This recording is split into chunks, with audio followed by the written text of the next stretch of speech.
So the next talk was originally from Peter Sommerlad. Unfortunately, he's ill, but we are happy that Bjarne will represent the next talk, and I will give the next talk to Bjarne. Okay, thank you very much. Yeah, I'm very disappointed because Peter's talk was one of the ones I'd been looking forward to seeing, because he's building tools to support some of my ideas. You heard me mention briefly the core guidelines, and I'll explain how the library and other support fits into that set of guidelines and enforcement of those guidelines. And Peter was going to talk about the Guideline Support Library and how they are building tools in Switzerland for supporting it. Now, I don't have a GSL talk. I was one of the people who helped build the GSL, but the main designer is a guy called Neil McIntosh. And whenever we were in the same place, he did the GSL and I did the rest of the framework. Oh, I've been told I have to stand here. Best German professor style. Yeah. So I will try and remember that.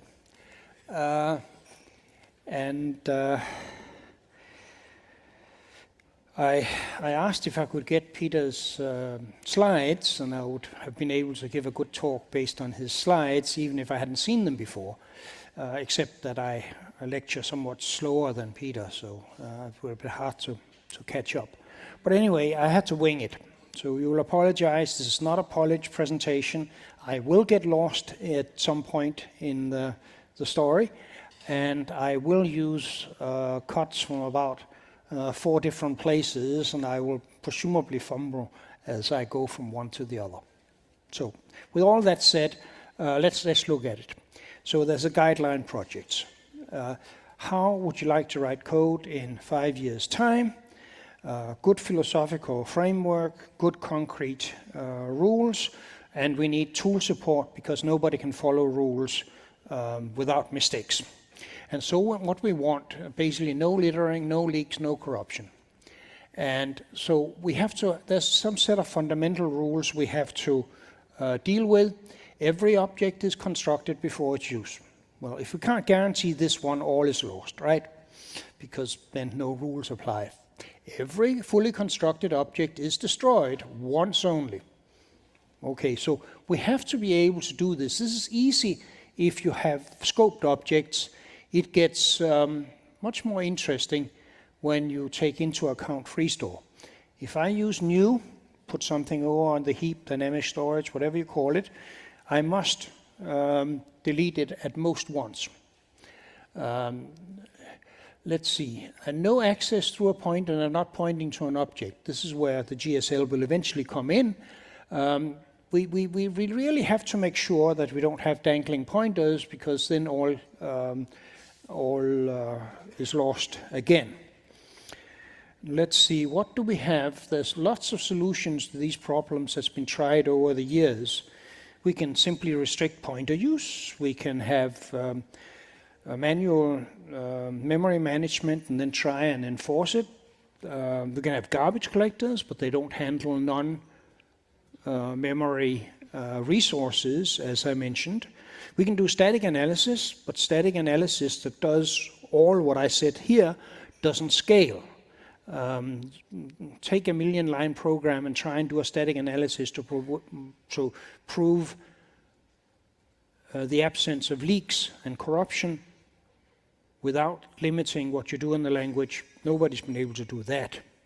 Remember the 1,000,000-line constraint and free explanation? You can do it if you do in an impoverished subset of Pascal and only a couple of pages. I don't want smart pointers all over the place. Somebody will wonder why I don't just use shared pointers everywhere. Using shared pointers everywhere has some problems, but fundamentally it violates the zero overhead principle. That is, if you have a shared pointer, and if you have a use count, you need to maintain that use count. That's a cost in memory and in access. Every time you access, you have to, every time you move it around, you have to change the use count. The problem is that the use count in a multi-threaded system has to be synchronized somehow. I mean, and that actually has a significant cost involved. So we don't want to use that unless we have, unless we need to. And then we could use functional programming and eliminate all pointers, except that we are doing a lot of things that has state. Again, there's nothing here that's new. We've been trying to do that since that was a supercomputer. And we know the problems of complexity and cost, and that I just said that. So basically, the first thing we have to do is to be precise about ownership. We have to be sure that everything put on the heap, on the free store, is deleted again, unless we say otherwise. There are things that should live forever. We have to eliminate dangling pointers, and we have to make general resource management implicit. And then we have to test for null pointer and range. There are just some things you can't do statically. Like, I want a vector of 27 elements, then try and take the 28th element. That must be stopped. That is a runtime cost. This is where GSL comes in. And null pointers, again, we can have, so we should check for them, but minimally. So again, the constraint on the solution is really, I want it guaranteed, I want it now, and I don't want my programming style cramped. Okay, I talked about resource leaks. I'll come back to this in a second, but first I'm going to show you how we're going to do this. One way people always want to sort of tame C++ is to find a subset, find a safe subset, a good subset. The problem is it often neutered C++. That stops it from doing any of the interesting things. The languages that has been carefully crafted not to violate some of these things has to be implemented in C++ because they can't implement themselves. They can't deal with hardware, they can't deal with lack of a seriously sized runtime. So simple subsetting doesn't work. So what we need is a technique I call a subset of a superset. We take C++ and then we add a library to it. And the library we have is part of the things that we build ourselves called GSL. You'll see it's small. It's about a dozen small abstractions. And then a good chunk of the STL, because we don't want to reinvent the wheel. So we extend the language to be more ideal for what we want. Like we extend it in a way that we can do range checking, null pointer checking, and track ownership exactly. And once that's done, we can say, don't use all the rest here. So we can actually tell you, without you feeling the loss, that certain things should not be done. The classical thing that we are going to recommend against and have tools to verify is these pointer comma size interfaces, where the size can be wrong and where the pointer might suffer decay from derived to base and such, that kind of stuff. That's what we need library for. I wonder what's going on here. Just ignore the man on the, yeah. I hope it wasn't my power you took. No? You have a Toshiba. No, this is mine. See? It's not a Toshiba, but it is my power.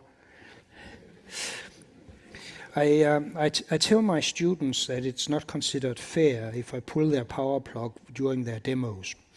But it's good to do a demo on a laptop, so it doesn't happen instantly. Someone else is presenting on my laptop. Okay.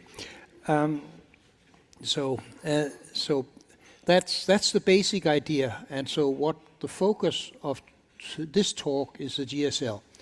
And I can't show you the really nice implementation and support that Peter Sommerlad has because I don't know about it. So let's just shift back to the previous talk because I need to talk about resource leaks again. This is my nightmare. This is the best picture I've found on the web of a nightmare. You don't want to meet him. So we have code, looks like this. You get a pointer, you delete it, looks innocent enough. We have some code here. It allocates something, it passes it up here, and it uses it. The snag, of course, is by the time you get down there, not only has the object gone, the memory has been allocated, it may have been used for something else, which means that you either read something you didn't expect or you write somebody else's code. Okay, so any guarantee I want to do, before I even start with range checking and all the fancy stuff, I want to make sure this one never happens. And yeah, we have to do that. Everything else is dead for guarantees. And it's really quite easy to do if you want to do it. If we have something that's considered an owner, every object has an owner. If it's on the stack, you can consider the stack the owner. After all, the stack takes care of it being properly cleaned up when you're finished. On the free store, it has to have something that's an owner, pointer. And that pointer for an owner can be inside another object. So it all works down recursively. And the only thing we have to make sure is that these pointers don't get further down the stack. I have a stack growing upwards, apologies. And we mustn't get a pointer to escape from the scope. So it's some form of escape analysis. But basically, you mustn't outlive your owner. Because if you do, you dangle. If that one fires the delete, all of these goes away, and I then go and use it. So I must prevent this somehow or other. And now we can see here what was wrong here. If we can analyze this, we can see obviously that's an owner. I assigned it to a non-owner. I delete something, I don't know it's an owner, so it's bad. So we have to make this explicit somehow, because doing this with analysis without annotations is just too darn hard. And even if I could do it, I couldn't understand my own code because there's no hints to what's going wrong here. After all, I wouldn't be caught with an example that fitted on one slide, but if this is embedded in a million-line code base, I'll get fooled. So we have to do something about it. And one of the things is that we have ownership abstraction that take care of most of this. These are things like vector and smart pointers and strings and all of that. All of these abstractions are constructor, destructor, and they take care of it. We need to deal with the low level. And basically, we can mark an owning pointer as owner. An owner must be deleted or passed to another owner, or somehow suppressed. But that's let me ignore the program, the objects living on the stack, on the heap forever. I'll ignore that. We can deal with that. A non-owner may not be deleted. I mean, so this is obviously bad. It's a non-owner. And that's essential in places like how to implement an ownership abstraction, like a vector or such. What if you want link compatibility to a C program? I can't pass a smart pointer to a C program. It doesn't understand it. So that generalizes anything that holds a pointer. If you hold an owner, you're an owner. And my first idea of how to do this was very simple. I make a smart pointer. But that has overhead. The smart pointer has to have an ownership bit in it, which is either more memory or it's masking off the ownership bit before it is used. Both creates overhead. And it falls down on ABI compatibility and C compatibility. So let's do it statically. Make owner just a hint to a static analyzer and to the human. You're a static analyzer, right? You read code. So basically, this is what owner looks like. It's an alias. An owner of T is T. But in the source code, we can now see them. So here's a vector. Owner of T is... A vector, as usual, is 3 pointers, right? There's one of them that must be deleted and the other 2 mustn't. And I can express that like that. And so owner is just an alias, and that is the first and the simplest abstraction in the GSL. It's dealing with low-level ownership semantics. And so we can look at a piece of code. Owner, there's a function here that takes an owner. I can pass P, which is an owner, up to that one. That's fine. I can try and pass Q. No, because Q is not an owner and I can't grant ownership implicitly. I can delete P2, and as a matter of fact, if I forget it, since it's an owner, I will be flagged. Delete Q2. No, it's not an owner. Now, you could say, why don't I just use a smart pointer? But the answer is, if I could use a smart pointer, I would. But I can't use a smart pointer in the implementation of a smart pointer, and I can't use a smart pointer if I'm under API constraints. So that's what you have this magic for. It simply catches you if you forget to delete. Very low-level mechanism. And so basically what we are doing here with the guidelines is a cocktail, because all the simple, straightforward general solution don't scale. We have the rules, so there are certain things that you should follow, such as not throwing information away so that you can't test if your code is correct. We have the libraries, we have the type system, and we have the static analysis that basically extend the type system so that we can talk about range errors, not null pointers, and owners. In theory, this could work in any language, but we're just doing it for C++. Now, let me see if I can find some GSL. Yes. So, I was talking about ownership. I went very quickly about it, but that's essential. We have to handle ownership. High level, use an ownership abstraction. Low level, use owner.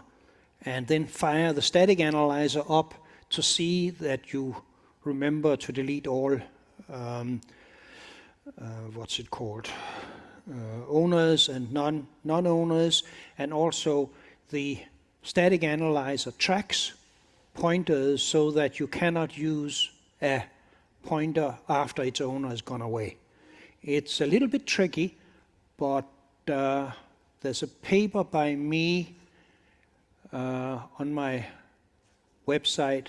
Go to stroustrup.com, look for publications, look at something from last year about model of ownership or something. There are more detailed documents being worked out by Herb Sutter and Neil McIntosh. There's an incomplete version of that on the GitHub. I'll show you the GitHub. And so that's being worked on.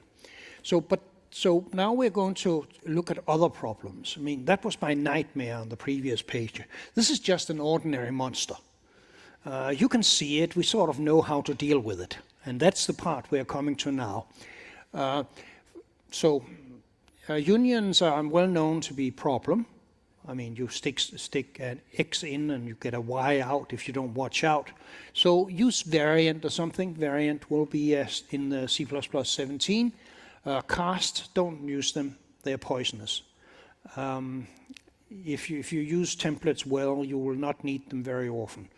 And cast is, yeah, just don't do it. And then we need to deal with other ways of misusing pointers. We have a class span in GSL, Guideline Support Library. I know GSL has been used for other things. all TLAs have been reused over and over again. So we decided we're just going to go with GSL. It's as good as anything else. Null pointer dereferencing, we have a not null type. And one of the interesting things is that we find people overuse smart pointers because ordinary pointers are considered dangerous. They sure are in basic C and C++. But remember what I just said about eliminating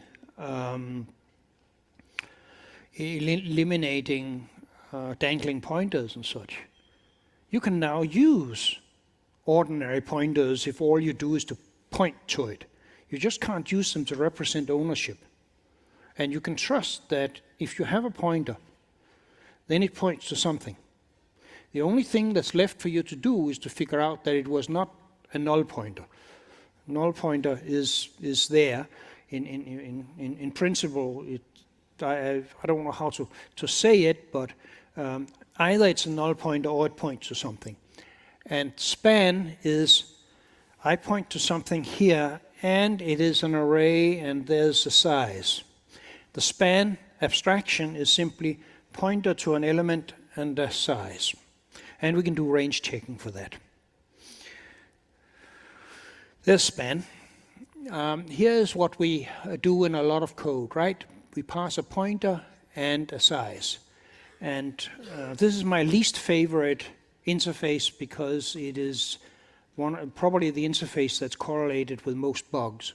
And it is very, very common because people don't have a really solid alternative in some cases. So is this correct? There's no real way I can know. I could test against n, assuming n was a size, and see if it was larger or smaller than 7. But by and large, we don't. And we don't know we should, or if we should. And we go for a loop. Again, n, is it okay? Yeah, if n really was the size. But sometimes we get it wrong, and it's verbose. So instead, we can pass a span. A span holds a pointer and a count, created at creation time of span, very often directly from the size of an array. So we will assume that one is correct. And now it's checkable. I believe the current implementation of span actually checks all the time. But in principle, we could have that optional. And I can do a loop over a span. After all, a span is a range abstraction. It's not just a couple of pointers that's unrelated, so we can just do the range for. And you can see how you can instrument this to do good stuff. I'm sure that's part of what Peter Sommerlad is doing. So here's an example, a common style. We take f of p and n. We take an array, we pass this on, everything is fine, right? The size really is the size. And here we have a likely disaster. I've gotten a 0 too many. Now, again, this doesn't happen on one slide very often, though I'm a bad typist, so I could do that one. But in a large code base where the 100 and 1,000 was just a variable being passed along, it's a trouble. Instead, we can do this, a span, and we can create a span of A, and it'll know the size. Actually, there's a shorter version, just do f of A.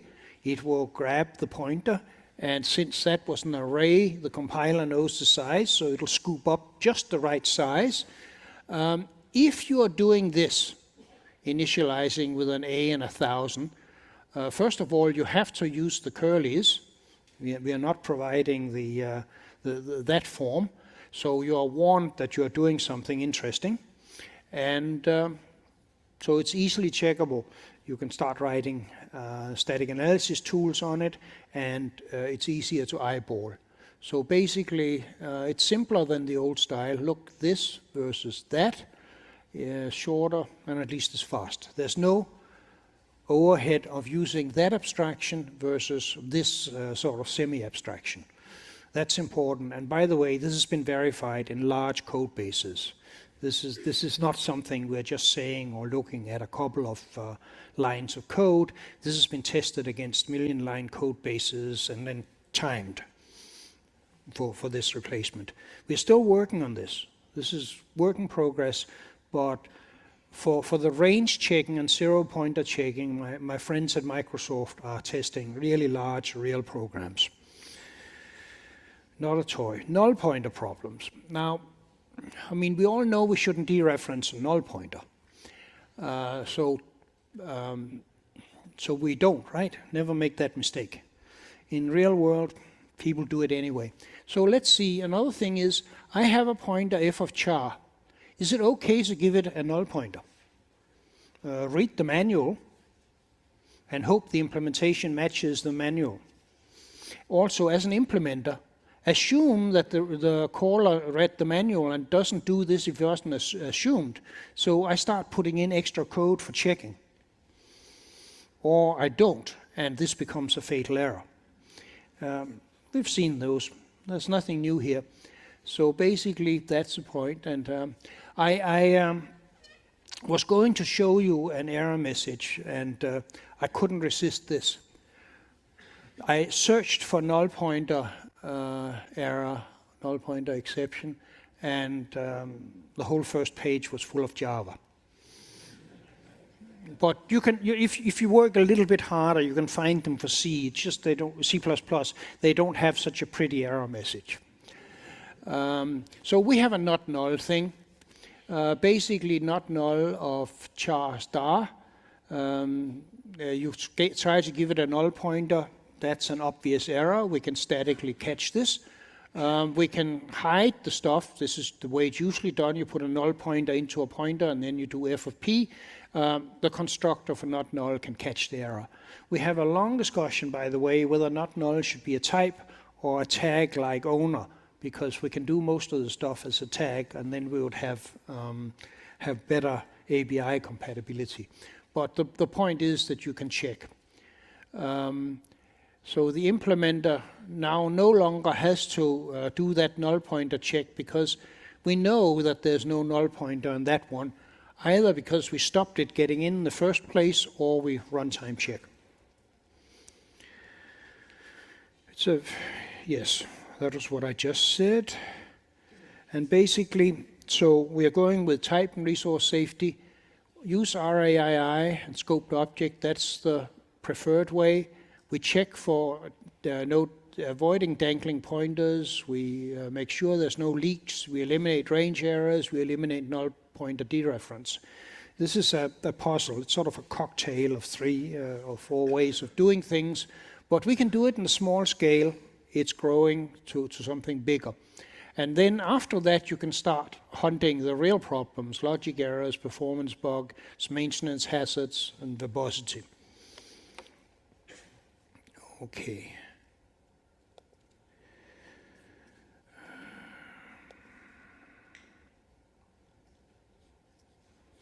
So let's,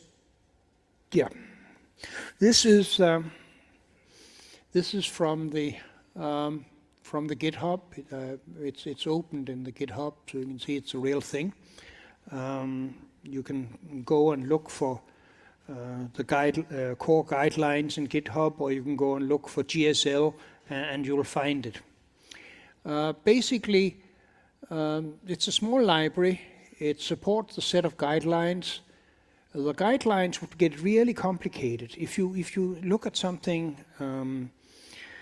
like the MISRA rules, there's lots and lots of rules for what not to do with pointers.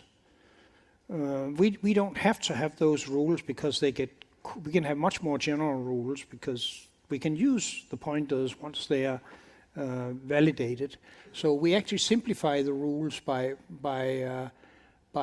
checking and that. And we have GSL and DSL. You can look at the support libraries, and we hope that we get some of these GSL things into the standard. So variant is not in GSL, because you can get one that's going to be standard any day now. And we've proposed other parts of GSL to the standard, so we'll see what there is. So there's views, what's it called, views? Okay, that's basically things like span. There's owner. There's some assertions, which we hope, by the way, will be subsumed by a contract proposal that's currently working through the standards process.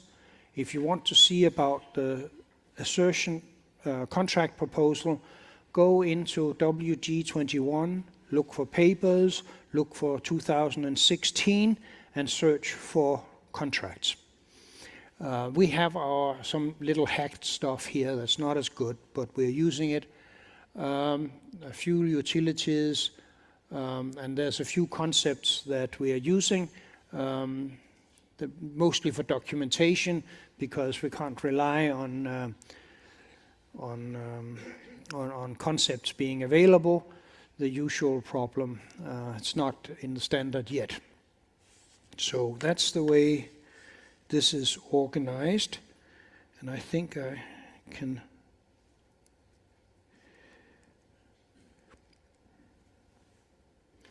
So this is views, a way of looking at data.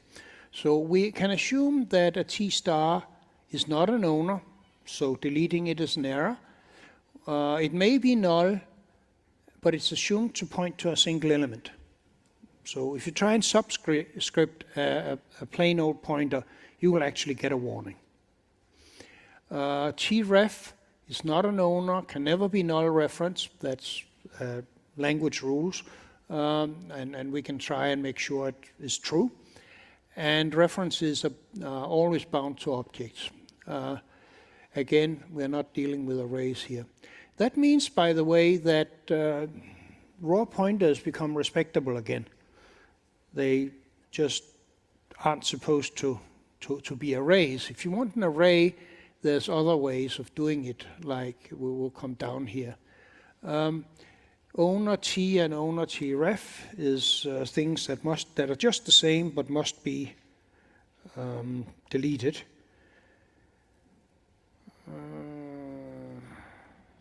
Okay, that's what I just said. So here is the GSL classes for this. We have not null, where T is a pointer type, and you just can't. It checks for null when you create it. So you have one check for that. Span is a range here. String span is a range of character pointers. They're very common. And a span of constant chars, yes. Z-string, we would like to know the difference between a pointer to a single character and a pointer to a C-style string. I mean, you can't tell whether a char star goes for one or more elements.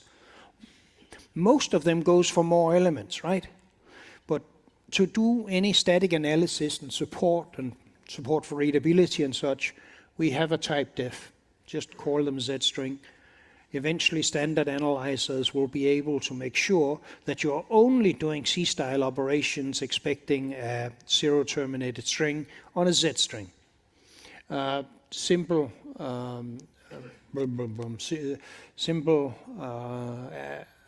type defs. Okay. There's some assertions. We have an expect, which is a macro. We don't like macros, and we expect to be able to change it to the standard contracts once we get it. It'll make them better, more flexible. Since expects is code, it'll have to be in the body. The contracts, when we get them, will be on the declaration, so we can do a better job. Similarly, ensures is a post condition. Again, it goes into the body on a in the future, C++20, we'll be able to put them out on the declarations, but we want this to work now, and so we had to hack something. So notice we're not sort of fanatical about purity. We are fanatical about getting things to work. Let's see, there's some other few things here. Finally is the one that says, here's an action to be done when we leave this scope. There's some discussion about what it should be called and whether there should be more or more of them or fewer. Narrow cast, if you want a cast that is narrowing, and here narrow is thing that says you know that you are willing to take error checking, and it throws if you're checking. So we're after all the usual problems, mostly range errors and point errors, but we're also getting into this. There's a marker in the style of the annotations, and the the contracts will look like that eventually, and there's a bit more. We have a bunch of concepts borrowed mostly from the range library that's becoming a TS, and I think some of them from Andrew Sutton's origin library, which is the sort of the first concept, large concept library. And so we have the usual stuff. We have an abstraction for a pointer. It's something you can dereference. Sortable, which you heard about in the keynote. A range. Now we're into the range era. That's a fundamental concept there. We are not quite sure about string and number, but we would like to have them. This is work in progress. Common, Boolean, integral, function, regular. These are all defined by somebody else. We're just borrowing them. Okay, let's see. I'm just going to show you that some of this is real, and then I'm going to take a Q&A. Hopefully I can answer the questions. Two things. We meaning Nick, is working on a formal specification in the style of the standard for the GSL. That is not finished yet. What we have is an implementation by Neil McIntosh at Microsoft that has been that works and has been tested on Microsoft, GCC, and Clang. But it's still code. The code is not the specification, but we haven't gotten the specification ready. So let's see. Oh yes, the byte, the byte thing, the byte type that has been proposed for C++ 17, and I still think will make it, is here. And as soon as it's in the standard, it will go. But it'll be the same thing because the proposer for the standard is Neil, who wrote this one. I mean, we're trying to work quite closely with the standards committee without being the standard. One of the things we can do with the guidelines and the guideline support is we can actually go after perfectly valid C++ that we just don't like, hopefully for non-aesthetic reasons, like we know it correlates heavily with certain bugs and things like that. And we know if we ban this, we get this benefit. The standards committee cannot do that.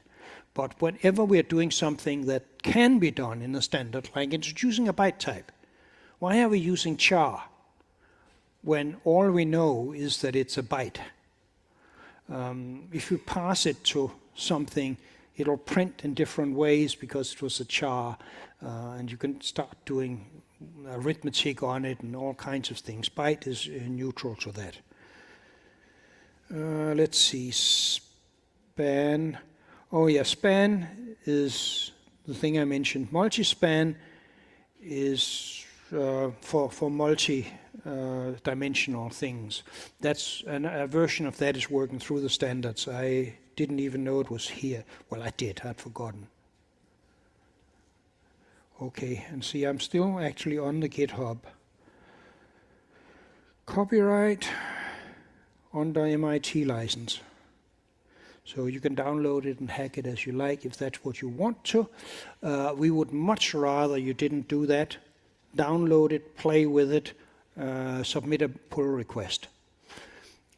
That's the model of it. What have we got?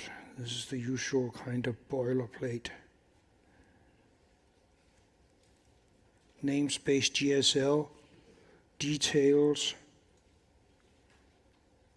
span iterator.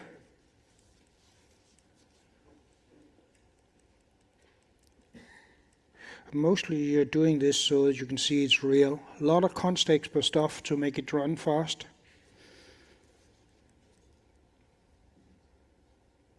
There's still span iterator. Where's span? Extension type. When you make this stuff really general, it gets... there's span. Class element type, extent, the usual type defs, constructors,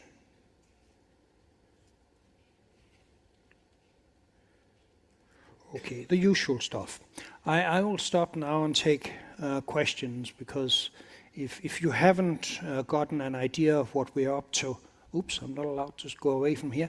If you haven't gotten an idea of what we're up to now, I think you should do some homework. Going to the next level of detail could be very detailed, and most of it would be boring. Let's see. I think somebody has a microphone. Yes, the microphone is there. So if you have questions, this is a good time to ask them. Any questions? Okay.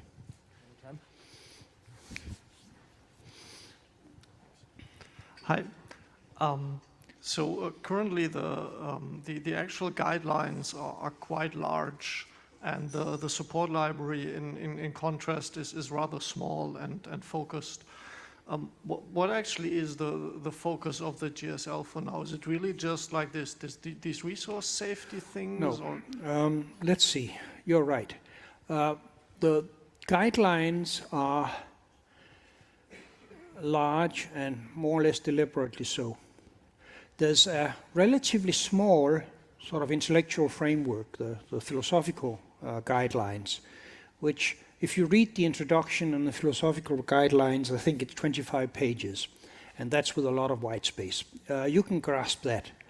But we see the rest of the guidelines, about 300 pages of them, still with a lot of white space, as the concrete version of it. You can't understand an idea, an ideal, a principle without examples. So they are examples, and they are meant to be enforceable. Some of them are enforced, and eventually most of them will be. They all have an enforcement clause in them that says how to write a checker for this stuff. And what Peter Sommerlad was going to talk about was probably part of that. I know he has got people doing some of the static analysis stuff also. So the role of the GSL is mostly, it's twofold. One, to do the things that needs to be done to make things checkable. That is, one of the rules is that the code should in principle be checkable.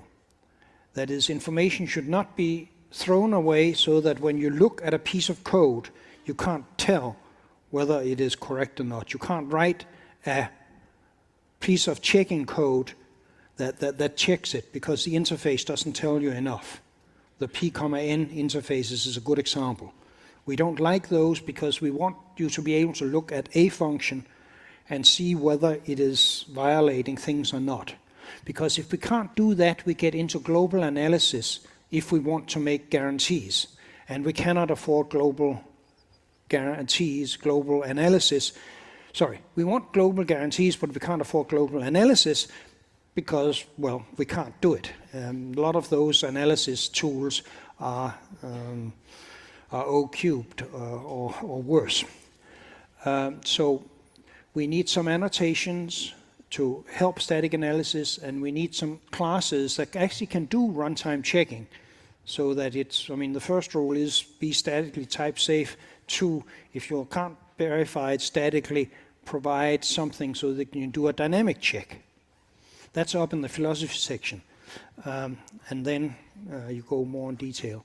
So the 2 things for the STL, handles for the static analyzer, and basically runtime checks that is necessary to prove locally that you have not violated things.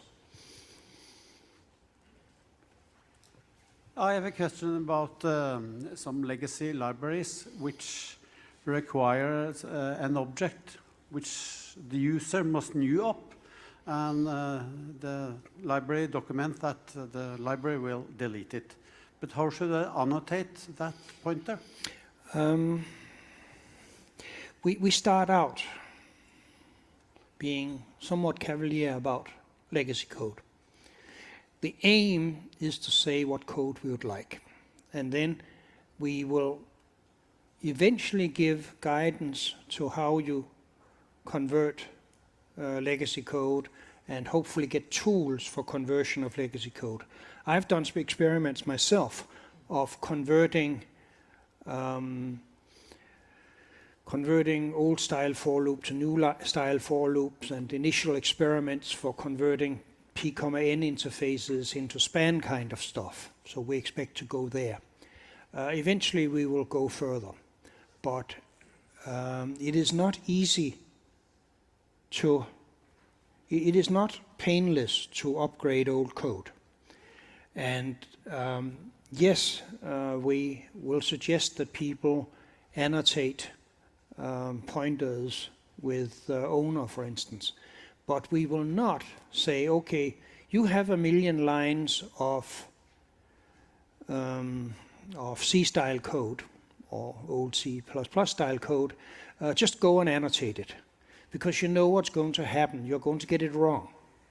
Annotations don't help you if you get them wrong. So this is why the first defense against the problems here is to use an ownership abstraction. So if you have a program, sort of node style, the recommendation is to move it into a use RAII, use a smart pointer if you must and such. That's also work, but at least you have a chance of getting it right. And we are encouraging people to do sort of currently research projects into doing this automatically. So my ideal is one day we will sit with a tool and we'll say, check this subset of the guidelines. We call these subsets profiles. Give me the range profile. Do a complete range check of every. Complain about anything that violates a range check. Do an ownership profile. Do that. The reason we go individual profile rather than all or nothing is that you need a gradual transformation. That's the only thing that'll work. And hopefully we'll get tools for that. I would like to get this tool where it comes down, flags something, yes or no, yes or no. If you really trust it, you could say yes, but a lot of the times you will need work. Remember this 5-year again? I am trying very hard to keep in my mind where we would like to be as opposed to what we would like to be able to do just now. And the sections of how to convert old code bases are basically missing. There's a few words and they're not precise enough for my taste. And I can say that because I wrote them. I hope that answers the question, at least some of the way. Yeah, yes, part of it, but actually we don't have that yet. That's right. And I can see, in practical, when I do a new, then I'm the owner. But Yeah. there isn't any annotation to see, like, release yet. I agree. I would like it now, and I don't have it. So what do I do when I don't have it? The answer is there's a couple of strategies people use for conversion. One is to go and make changes to the interfaces. That's the most effective way of doing it. Because then... Yeah, but if the interface is external from another company, for example, it's... Yeah, that's right. That's not good. And the other thing is to do it bottom-up, module for module. It's not easy. Okay, thank you. If we went and we cannot provide the guarantees we want to provide and at the same time maintain all legacy code. I mean legacy in the sense that it works and it exists, not derogative as such. But somehow or other we have to get this nirvana where the pointers are safe and the resources never leak. And we know what it looks like now, and we need better tools to get there. One of the ways I see it is that any programmer that's smart enough to take some of these old pieces of code that are usually quite ugly, ill-specified, and the tests aren't complete, and convert it safely to something modern, probably would get bored and not do it. So we need the tools. But how do you get tools unless you specify what you want tools for? And we're still in there. And same way, how do you get library support unless you put down a claim saying, stake a claim, this is where we want to go. Here's the supports. Here are what's missing of the supports. Let's work towards it. And so, yeah, I can't help you tomorrow. Maybe some of these rules will help, but not as good as we'd like it. Hello. Thanks for starting with this core. I can't hear you. Thanks for starting with this core guidelines work. It is something that is much appreciated. And we have that associated to these core guidelines, we are thinking about having tools that help us to check this. And I was wondering if, do you believe that it is a good idea to use this kind of annotations as owner or not null when we don't have yet the tools? I find that, oops, I'm not allowed to move. I find that doing the annotation, even in comments, actually helps the code. So these days, whenever I write some stuff with templates that's generic, I always put the concepts in. / requires foobar. It allows me to think better about my code, and it allows me to document what I'm assuming. It allows me to formalize my requirements. Similarly, I do / and then assertions.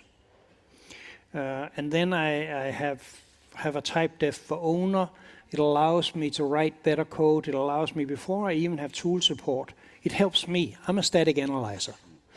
And so for the moment, till the tool support comes in good enough, Microsoft is starting, there's a little bit in Clang, but it'll take a while before the tools are what we can say robust industrial strength. Until then, you can still write the code.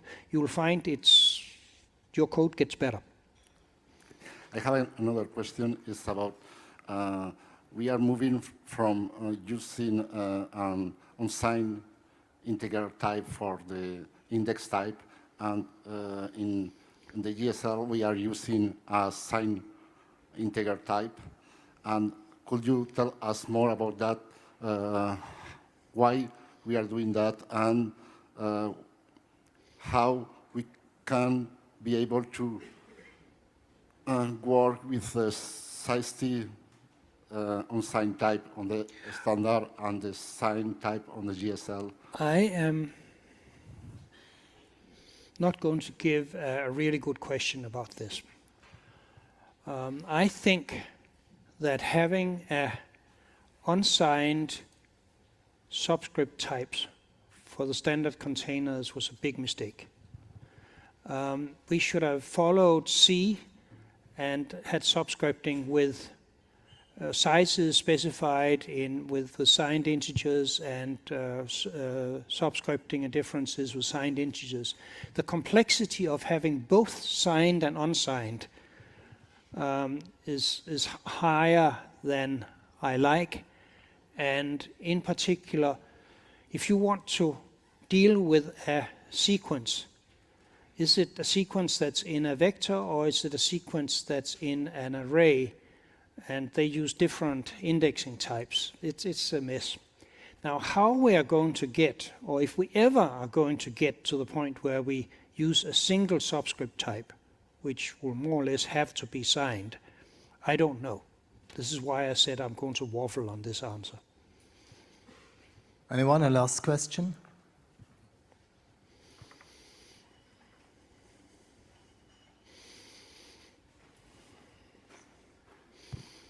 Yeah, I'm looking forward to use GSL in our code base. My question regards if I have a method and it returns a reference, how do I know the lifetime of the owner? Can a static checker find You can use owner on references. Okay, thank you. There's something I should say. Yeah, oh yes, the GSL is in current industrial use.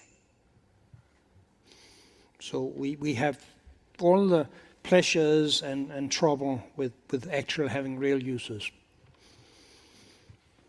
I think that was it.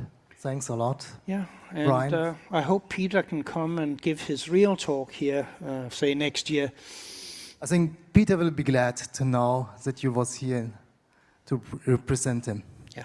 Thanks a lot for everything. Thank you.